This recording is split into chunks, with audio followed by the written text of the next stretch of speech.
환영합니다. Welcome to a new week on K-Culture Dive, where we dive deeper into the heart of Korean culture with K-entertainment issues, AI culture news, K-culture in photos, and today we'll have an expert's assessment on the recent comeback by BTS. And I'm your host, Kwon So-hwa. Let's dive in.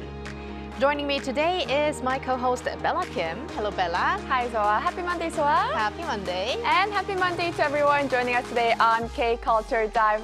I'm Bella Kim, filling in for Walter today, here to co-host and bring you the latest K-entertainment stories, especially focused on K-pop today. All right, Bella, let's kick off with K-Enter headlines then. So a new week means new BTS updates. Of course. And it looks like they are making huge waves around the world on the charts with their latest release. Yes, definitely. So BTS have once again proven their global power by topping both the US and UK charts with their latest album, Arirang. The group's new album has simultaneously claimed the #1 spot on the Billboard 200 and the official albums chart. According to Billboard, Arirang debuted straight at #1 on Billboard 200 on Monday. And this is the 7th time that BTS have topped Billboard 200, further solidifying their record-breaking run.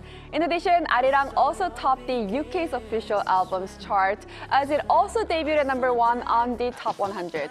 This marks their 3rd chart-topping album following Map of the Soul, Persona, and also Map of the Soul 7.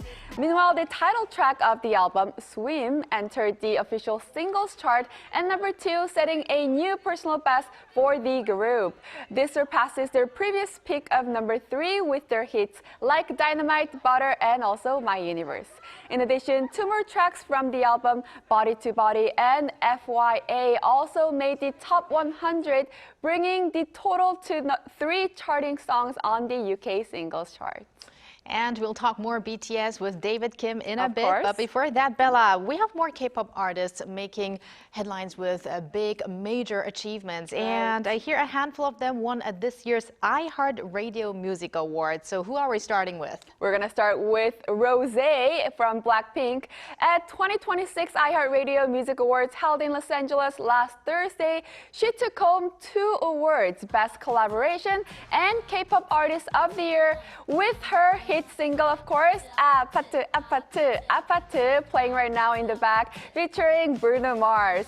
The iHeartRadio Music Awards, which began in 2014, recognized the most played songs and artists across the platforms, radio stations, and its app in the US. 아파트 has continued to perform strongly on major music charts, breaking multiple records since its release. Notably, Rosé became the first K-pop artist to win Song of the Year at the 2025 MTV Video Music Awards, and also the first to win a trophy at this year's Brit Awards. And who else shined at the awards? Well, I can tell you that K-pop had plenty of wins. First, let's start with the Netflix hit animation K-pop Demon Hunters became a triple crown winner. The girl group in the film Huntrix won Duo Group of the Year, and the album's original soundtrack album also won Favorite Soundtrack, and its hit song Golden was awarded K-pop Song of the Year, completing a 3-award sweep. Let's also talk about other artists. Along with Rosé, another Blackpink member, Jennie, won K-pop Album of the Year with her first full-length solo album, Ruby. In addition, K-pop Group of the Year went to Stray Kids, while the K-pop Best New Artist Award was presented to Cortez. Wow, congratulations to all of the K-pop artists there. And thank you very much, Bella, for those updates. Yes, I'll stick around. Yes. And now, time to go over to our AI anchor, Arirang, for more on the culture front. Arirang. Thanks, Swa. Here's your AI guide to the latest cultural headlines from Korea. Let's begin with our top story. Novelist Han is once again sweeping bookstores after winning another prestigious literary award, following her 2024 Nobel Prize in Literature. According to online bookstore Yes24, sales of her novel, We Do Not Part, jumped nearly 5-fold in a single day after it became the first Korean novel to win America's National Book Critics Circle Award last Friday. both the Korean edition and its English translation quickly climbed bestseller charts. Tomo Book Center also reported a sharp spike, with combined online and offline sales of the book surging nearly 4.5 times on Friday from a day earlier. First published in 2021, We Do Not Part tells the story of the Jeju April 3rd incident through the perspectives of 3 women. It was translated by Lee Won and Paige Anaya Morris. On the final Sunday of March, mild spring weather drew crowds to scenic spots and festivals nationwide, as people set out to savor the season just ahead of peak bloom. Changwon in Gyeongsangnam-do Province was packed with visitors from across the country for the Jine Kunhangje Festival, Korea's largest cherry blossom celebration. Festival goers immersed themselves in a sea of pink blossoms while taking in a wide range of programs. At Everland in Yongin, where the Tulip Festival is in full swing, visitors lingered among vibrant flower fields, capturing the moments in photos and embracing the colors of spring. On Jeju Island, the Seogwipo Canola Flower International Walking Festival invited participants to wander through golden canola fields, taking in the island's landscapes while experiencing the season's warmth. Seongsu-dong in Seongdong-gu District was one of the biggest beneficiaries of the March 21st BTS concert at Gwanghwamun Square. According to the government's tourism statistics, the district saw the sharpest increase in the number of foreign tourists on the day of the concert, jumping 53% compared to last year, outpacing Gwanghwamun and nearby Myeongdong. Spending also rose sharply in the trendy district, with fashion platform Musinsa reporting nearly a 70% on-year jump in foreign sales at its Seongsu store, while its Myeongdong branch saw an increase of just over 40%. Seongsu-dong is increasingly positioning itself as a go-to destination for Seoul's contemporary fashion and lifestyle scene. That's all from me. Turning now to a quick look at more K-culture stories making headlines today.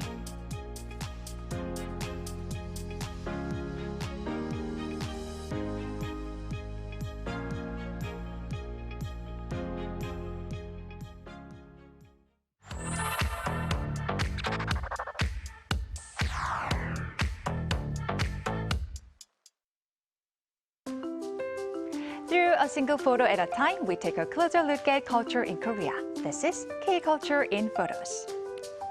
Let's read this word together. 나들이. In Korean, 나들이 refers to a casual outing, a chance to step outside, enjoy the season, and take a break from daily routines.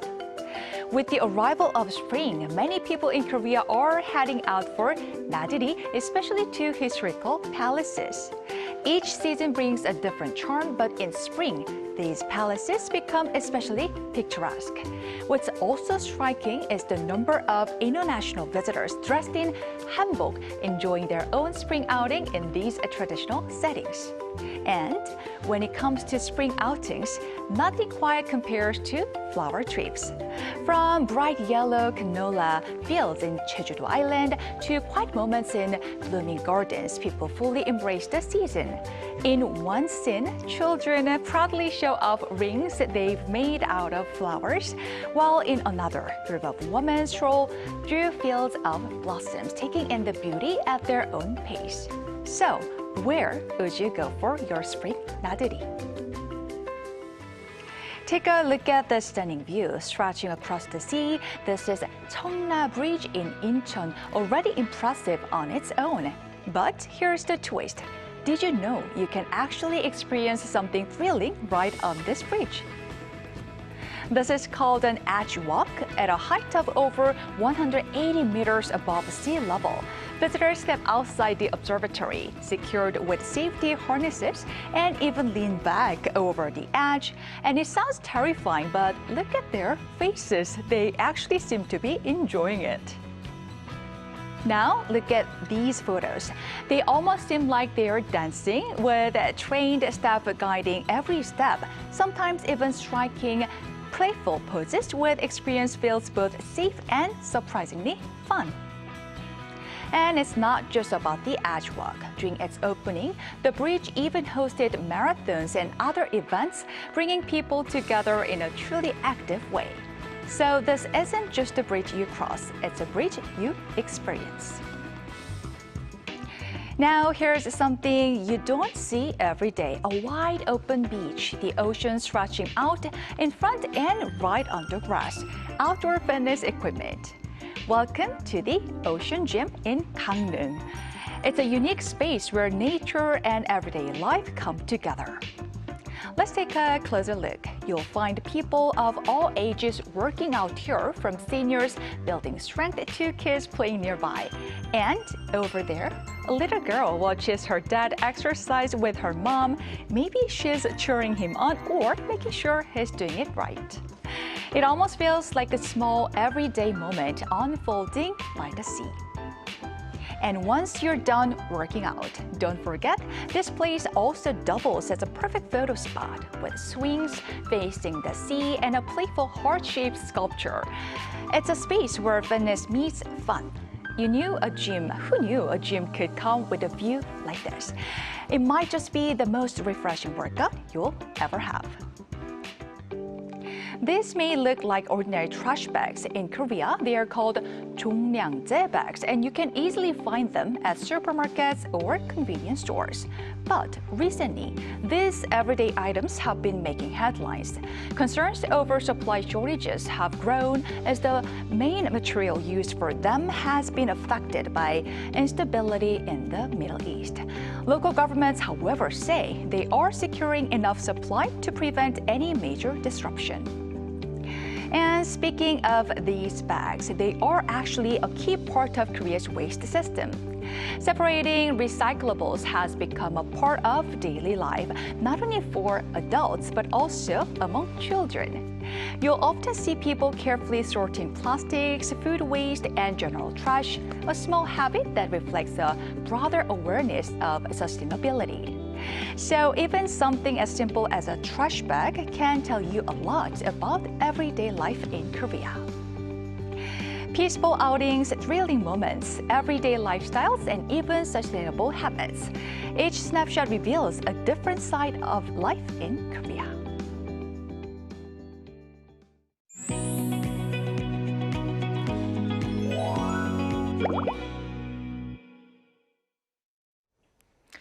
BTS have returned with their fifth full-length album, Arirang, which is doing amazing on the charts as we reported before and drawing global attention with performances at Gwanghwamun Square and in New York. Today, we take a closer look at the comeback and the fan response with David Kim, content creator and adjunct professor at Kyunghil University. Welcome back, David. Hi, Hello, David. glad to be back. All right, David. So the BTS comeback is drawing huge attention. And based on what we've seen so far, what would you say? Is the fifth album having already a successful start? Oh, well, successful would be an understatement, I would say. Well, actually, today, real time, it debuted #1 on the Billboard 200, so that's a great start. It's expected to debut as #1 on the Hot 100 as well, too, so we'll be on the lookout for that. But in a nutshell, I would say it's definitely the return of the Kings. Any concerns about their hiatus were all just wiped out. And I would say the Gwanghwamun performance, it was definitely very iconic.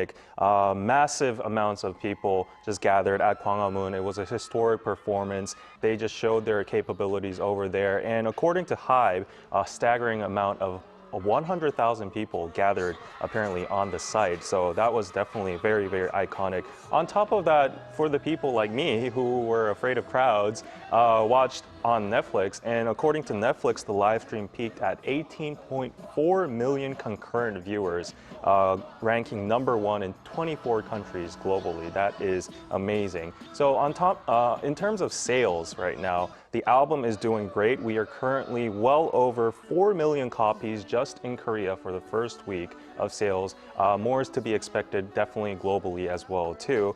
And the digital power has been proving BTS's influence so much. The music video title song Swim has hit 12.6 million views in just the first 5 hours of its release, and now it's currently racing towards 80 million views. That is insane. So definitely on Spotify, iTunes, all of these music charts, they are ranking #1. So yeah, it's more than a successful start. Wow, incredible. Yeah. Definitely, because we talk about BTS nonstop since they made a comeback in K Entertainment segment as well. So we can definitely feel their successful comeback. So we want to now talk about the comeback performance itself. So they performed at Gwanghwamun Square and also in New York as well with Spotify. So and the two stages had very different vibes. So can you tell us how they differentiated and what messages each of the stage conveyed? Yes, so we can see they've been definitely very busy from Korea to the US, and they're already back in Korea. As for the Gwanghwamun stage, I would say they have sent out a message that they are back to their roots. So it is the perfect moment, the perfect stage culturally and historically. They performed at the heart of the soul. So it was a declaration that our foundation is Korea. So whereas when they were at New York, it was more of a little bit of a modern pop artist kind of moment. They looked very trendy and more US friendly. And also what we have to actually look into the US performances, not only were they very modern pop stars, but if you look at the accessories or the details of their outfits, they were very Korean inspired. They actually wore accessories like the Korean traditional norige, which caught a lot of media attention. So even when they were promoting in the US, they were, channeling back to their roots. Yeah. Right, and speaking of roots, roots and identity, those are some words that BTS often mention also in interviews, and their fifth full-length album is called Arirang. We've been talking about this before, but David, why do you think they chose to come up with this album at this point of their career? Yes, so speaking of this point of their career, it is right after their military service. So after the long tunnel of that military service, I think reuniting as a full group, they deeply contemplated on the essence of what their identity is. So they talk about identity a lot. And RM actually mentioned on a Weverse Live, after thinking and discussing amongst the members, they concluded that the strongest keywords that binds them and identifies them is being Korean. We are Korean. We are just countryside boys from, Korea. So I think they felt Arirang was the perfect word that could express them. And he also mentioned that it's a reinterpretation of Arirang. It's also the culmination of the Korean culture, but it's also themselves as a mature being, just showing Korean culture to the world as well. So I think it's now an evolution from the past BTS to a 2.0. They focused a lot on the adult selves, the post-military era. Their songs have matured a lot too if you listen to it. And if you look at the title song, Swim, it's very interesting because it's very different from their past title songs. The main message in Swim is definitely that life is like swimming. There's a lot of challenges, there's a lot of waves hitting you, but despite that, you just keep paddling through all those life choices every moment. And one thing to actually look into the music video is that there is a beautiful woman that appears as the main protagonist, and that is actually the representation of ARMY, the fandom. So they're saying that, ARMY is the one that they're sailing with and keeps them afloat in the rough seas. So that is very heartwarming. And one interesting fact also is that the concept Arirang was proposed apparently by Chairman Bang Si-hyuk himself. And Bang Si-hyuk saw this vision saying that right now is the time for the BTS members to take on this symbolic challenge to not only promote your music and creativity, but also shine Korea's heritage and Arirang as well, too. I think that was a very good choice. I mean, someone else could have come up with that title, but I think it's good for BTS to have done that because of their big influence right now. And I think those meaningful messages that they have in their songs is kind of what draws the fans, ARMYs, back to keep listening, to continue to listening to their songs as well. So now we want to talk about the album as well, but a little bit on the little different sides. There's also been some discussions among Jin and the album credits. So what's the context? Please tell us about what it's about and the reactions that you're seeing about this. Yes, there's definitely a slight concern or controversy regarding Jin and his name being not included in the song credits. Apparently, it was revealed that during the LA song camp where the BTS members all gathered to produce the songs and write them, Jin was on tour. He was on his solo tour and he arrived late. And also because of the tour, he was exhausted and not in optimal condition. So it was more of like a consideration towards Jin's from the members. And also some fans kept on going, still you could have waited a little bit for him to arrive, but RM reassured that nothing was very wrong with the procedure, and Jin was very happy, and like he was the core and held the BTS members all together as well too. So definitely in the inside there's nothing wrong going on. I think most importantly these might be valid questions from the fandom, especially Jin fans, in care for him. However, most importantly, the thing that Jin is happy and very active with the current performances and comeback is the most important thing. And also, I think we should focus a little bit more on the members' words themselves than actually projecting thoughts or creating controversies among the album. So if you look at the Netflix documentary that came out recently, they actually show a lot of the inside conversations and Jin's activities and participation on the album as well. Right, I think it even almost starts with the part where Jin comes back to his other members after his tour. Yes. But yeah, let's now talk about you a little bit, David, Okay. and your real-time reaction video of the album, which I really enjoyed watching. Oh my gosh. So were there any tracks or moments that stood out to you? And tell us a bit about the fan response as well. Yeah. Maybe your fans as well. I am a huge ARMY. It's a very difficult question because every time I hear this album, it's been on repeat for a week now, and my favorite song keeps on changing. I think the reason is it feels like me to like a high-end buffet. There's so much variety. It's so experimental. It's so different from their past tracks. The sound density, the quality is just amazing. I think it's a masterpiece. I think it's one of their best albums ever. My favorite track is definitely Body to Body. I'm a hype guy. I really like it, not only because of the hype club beat, but also there is the Arirang sample entirely included in the song, which makes it culturally significant. So it's incredibly hip and sexy at the same time.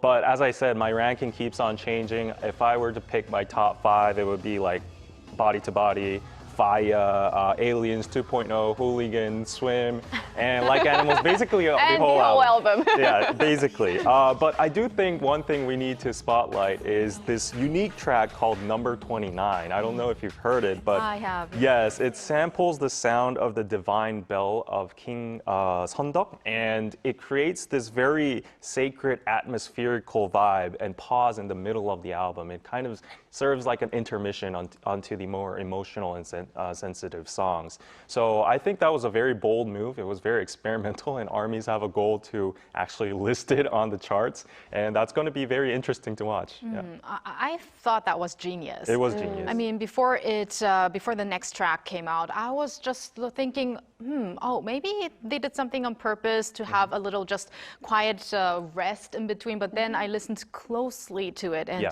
then I heard the nature sound. And now, after your interpretation, many more people will be more interested in the song, I guess. Yes. But I do have to really, I'm on the same page with you that my favorite songs keep changing. I know. I also want to mention Normal is also one of my favorite ones because I think you didn't mention that one. But Oh yeah, it was there. yes, it was course. there. Yes, I know. definitely. And speaking of reactions related to the album, there has been also some mixed reactions on the album regarding the title track's tone and also relatively low Korean lyrics in the album as well. So tell us about this as well. Yes, there definitely have been mixed reactions. I think that's also valid reactions too, because it's way different from what they actually showcased in the past. So especially for the title track Swim, when it got released, people were like, oh, wow, this is a long-awaited comeback. We did not expect such a very mellow and slow-tone song. They expected something very hype and dance core.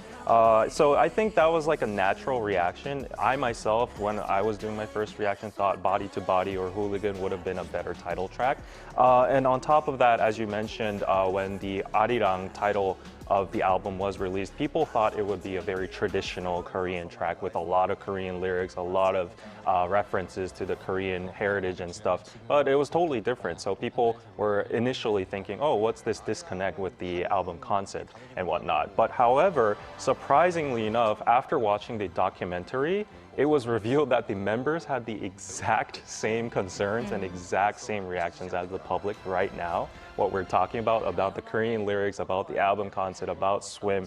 They were all debated and conflicted about it. So yeah, I think it's a natural reaction. Nevertheless, ARMY is strong, BTS is strong, so they're just topping all these charts, and I think it's a masterpiece at the end. Yeah. Yes, definitely. It was really a pleasant surprise to have the part of Arirang inside Body to Body, because we thought because they don't have a track that's actually called Arirang, that they might not have that Arirang folk song in there. Right. But last but not least, David, you're going to go to the Goyang concert. Yes. So what are you looking forward to the most? Oh, wow. It's in a week, approximately, and I think seeing the ARMY bombs just sink all together, shine in rainbow colors, and the fan chants happening, just feeling the atmospherical vibes, them coming back after years, it's going to be phenomenal. I'm so ready to buy the merch, like the hoodies. I'm actually in my swim outfit today, as you noticed, I the blue. see. So yeah, I am so ready. I still haven't got a hand on my ARMY bomb. That's very unfortunate, but still, there are rumors that the choreographies are going to be super dynamic, so I'm super excited about that, but I'm gonna have a blast. Yeah. So jealous. And I'm still going to wait for your reaction on that concert as well. It's probably going to be different from the comeback stage, duration-wise probably, and I also hope that RM is going to be recovered from his injury so that he can dance with his members as well. Well, thank you very much, David, for today, and looking forward to next time. Thank you, David. And thank you, Bella, as always. We're going to have you back here tomorrow. Yes, I'll see you back tomorrow. Thanks for watching and your interest in everything K-culture. Please tune in again tomorrow, 2 p.m. Korea time. Keep diving.